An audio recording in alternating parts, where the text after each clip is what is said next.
Well, I've flown over the seas and I'm back in beautiful Tassie. The scenery around Turners Marsh is exquisite. As for David and Mary's house, well, dare I say it, it was a little bit of an eyesore. It had potential, though.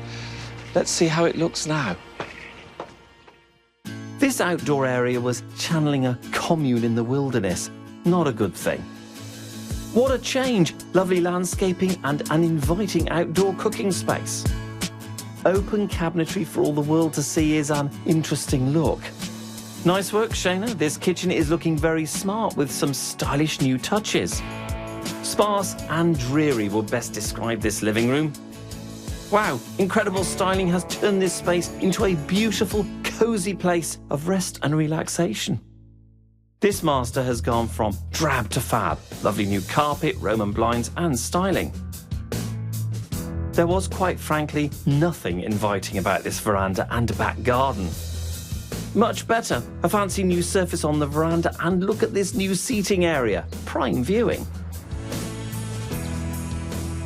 David and Mary's rundown lodging has now been changed into a stylish, cosy cottage with a fabulous transformation inside and this beautiful outdoor entertaining area.